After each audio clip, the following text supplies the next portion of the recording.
Hi everyone, welcome to another episode of Dance Talks with Biscuit Ballerina. This week I'm talking with Anna Merkulova.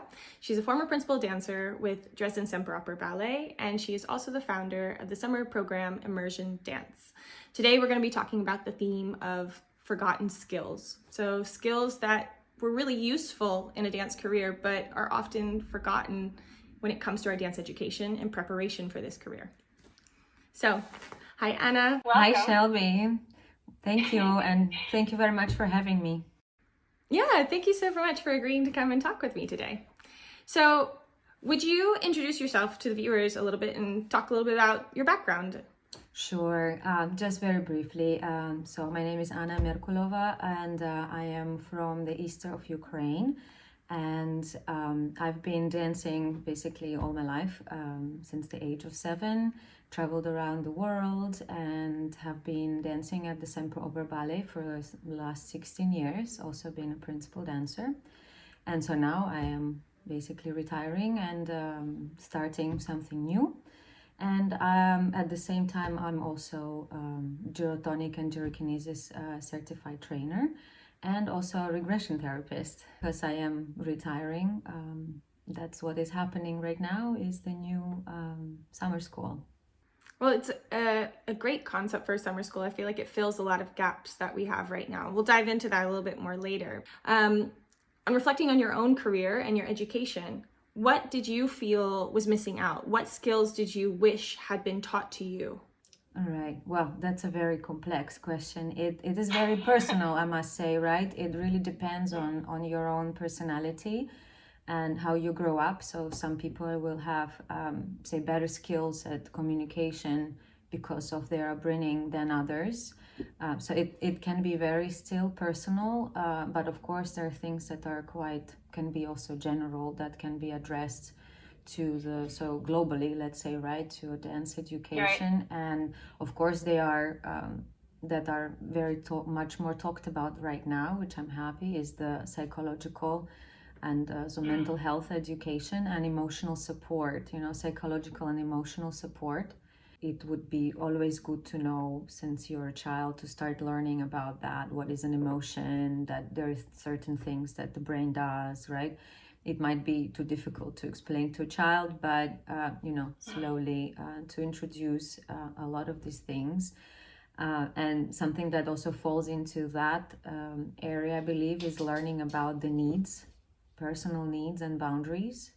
That also would be good to have, since you're already small, right, to learn about that, because needs are very personal. That's why they're called personal needs. Yes. Right? And of course physical needs and emotional needs are very different things, and also different for different people. And also very important when it comes to having a sustainable career is understanding your needs. Right. And being able to figure out, how do I fulfill those needs?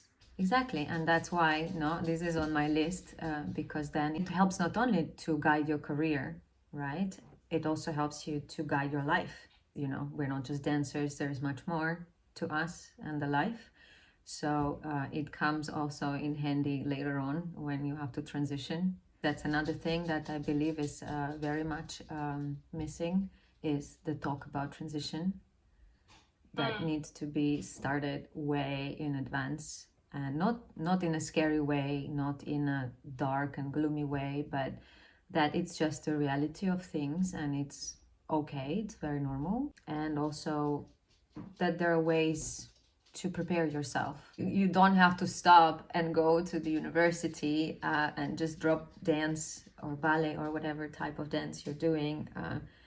But there are ways basically to slowly, step by step, learn about yourself. Again, learn about your needs, learn about your interests, about personal things that can help you in the future. And you can learn that also through dance, by the way.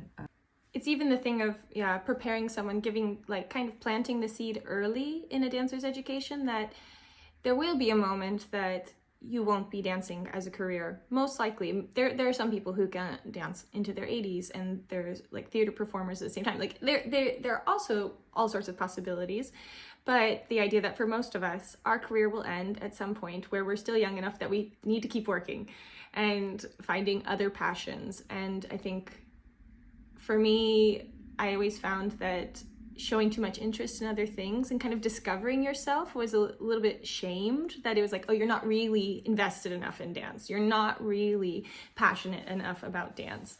So I totally agree with you there that on the, starting early and normalizing discussion around, there will be a transition for all of us into a new career. And the better you understand yourself, the more easy it's going to be for you to find something that really satisfies you. Right, absolutely. I totally agree with you.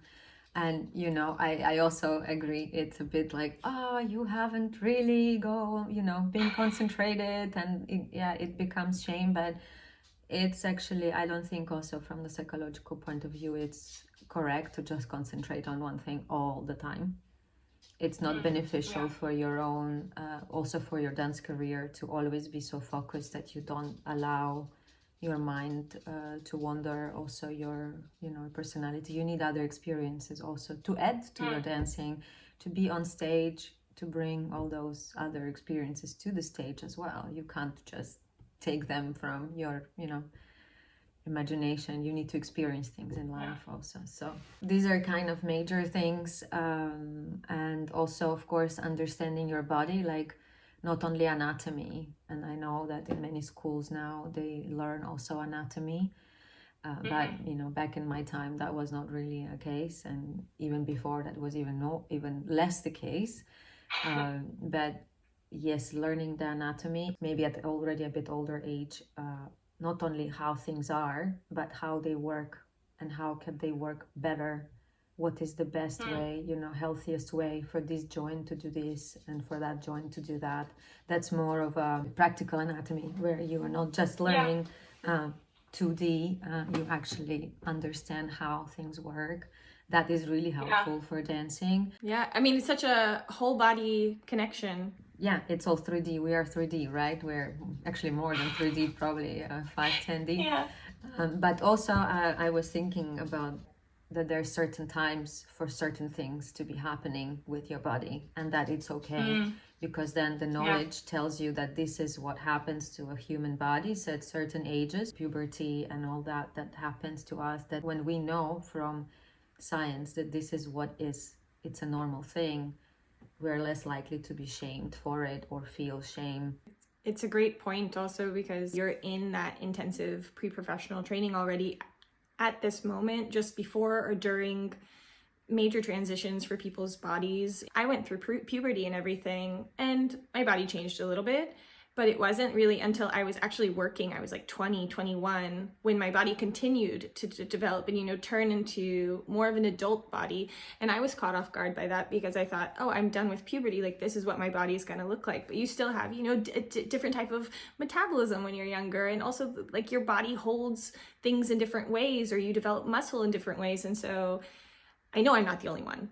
And it's a great point. It's something that you'll feel less ashamed of when it's part of the education. Everyone in the room knows the same thing. Okay, we're all gonna be going through this, and at different times for different people. It also sort of nurtures the understanding and camaraderie, which is also hard to have in a ballet room, especially at school. We get a lot of competition, but when we're on the same page of these things, it hopefully, at least it's my maybe very idealistic idea, that it could reduce shame and bullying and all this kind of stress that is just added extra to the stress the kids already have at this age, plus doing dance professionally.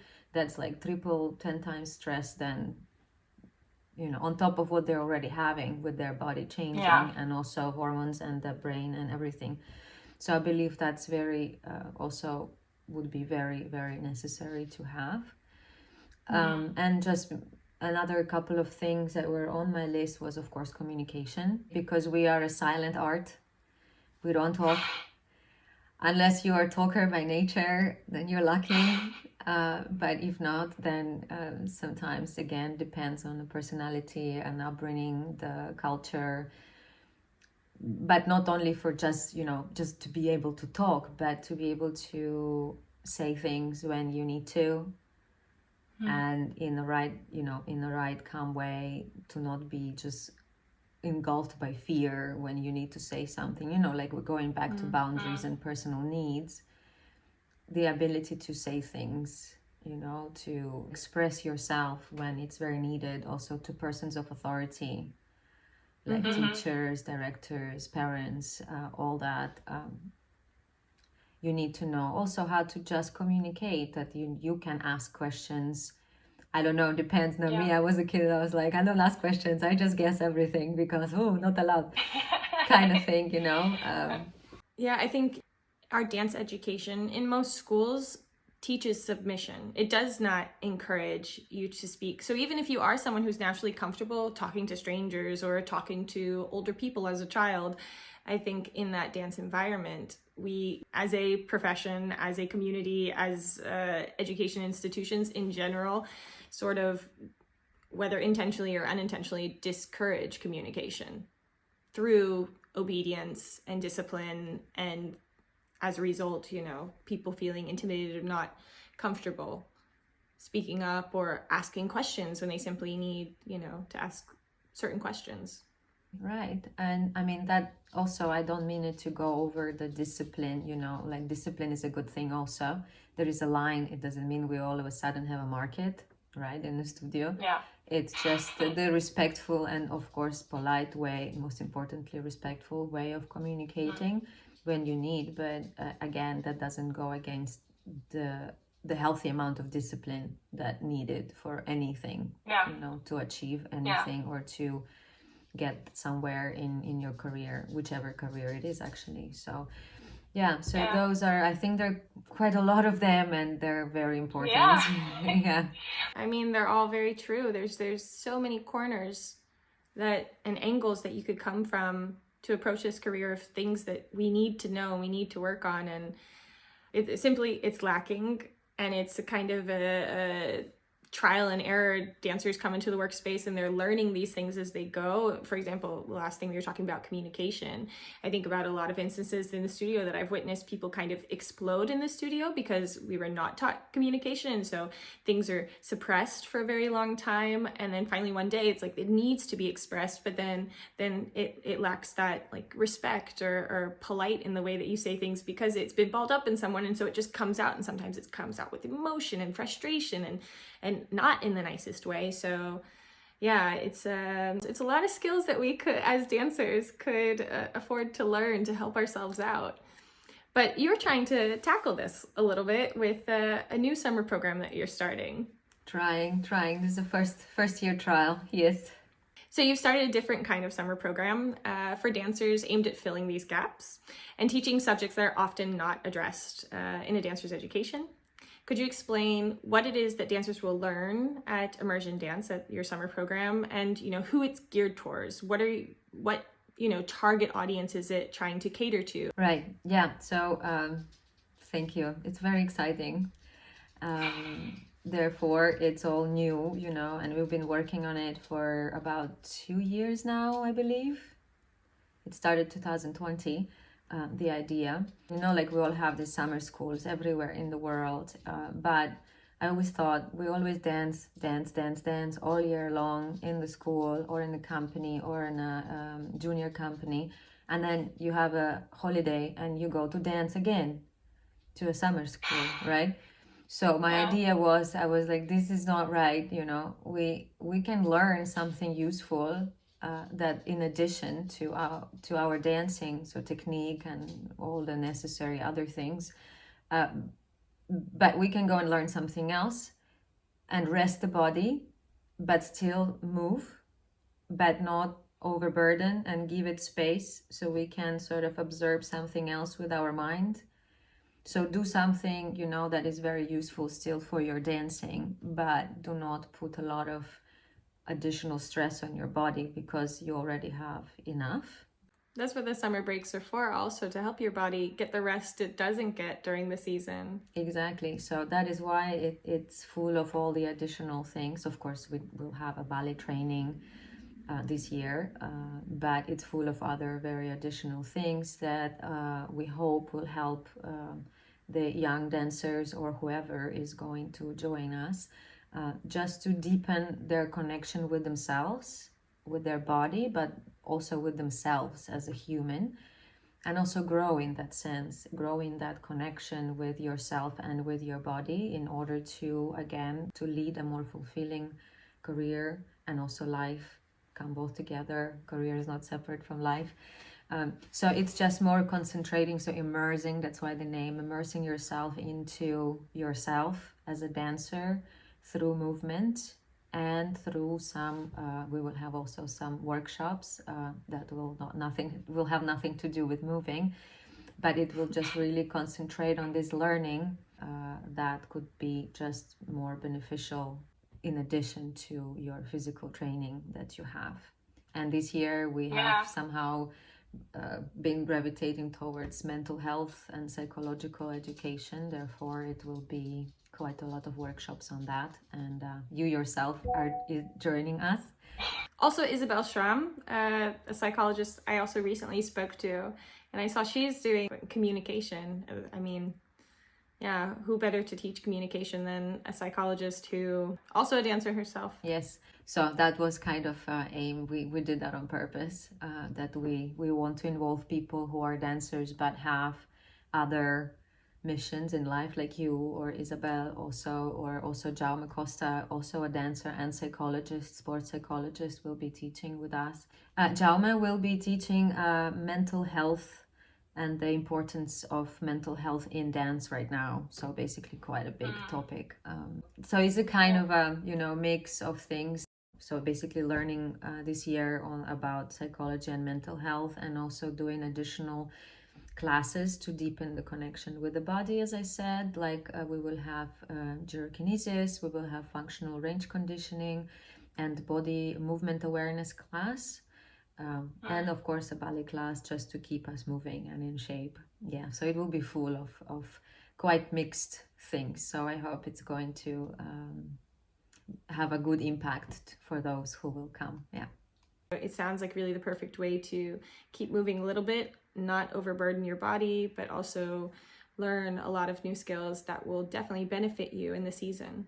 Yes, exactly. So we have the morning more for the body, where we'll move and learn more about the body work with FRC and gyrokinesis. Also meditation we'll have in the mornings. It's very small meditation that we had designed just for us.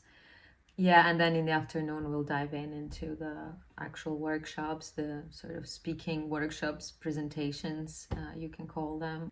And then, yeah, we'll wrap up a day again with a bit of movement, with a movement awareness class that's based on Feldenkrais and somatic work. It's quite full of things. But it's such a fantastic mix. So how can dancers find more information about Immersion Dance? We are on Instagram, of course, so you can check our page simply at Immersion Dance. That's our page, where you find also our website, which is also immersiondance.net, and there you'll find the teachers, the schedule, everything about the classes and workshops, and also the application form if you choose to come. Oh, and by the way, we don't have age limit this year, because learning has no limit or age limit. You can learn anytime. So it is open to professional dancers, but again, we start from 18 and up. Also, we have some people come who have finished dancing actually, and they just would like to join and learn more also for their teaching. So, it goes also that way. The people who've been dancing and now teaching are interested to come and deepen their knowledge to pass it on. Well, that makes me very optimistic also for the future of dance and dance education, that people who are teaching are also wanting to follow courses like this and, work on getting a well-rounded perspective of how to approach educating the next generation. Well, I think this is a good point to wrap up on. Thank you so much, Anna, for taking the time to talk with me today. And if any dancers are interested in immersion dance, or seeing and reading a little bit more about what sort of courses are being offered and what subjects are being focused on, I will be linking information about that all down below in the caption, and that way you can find it very easily. Thanks again, Anna. Thank you so much for your time, and thanks everyone also for listening to us. Thanks. Bye. Bye. Thank you for watching. If you enjoyed this video, be sure to like and subscribe to get notifications about future dance talks with Biscuit Ballerina.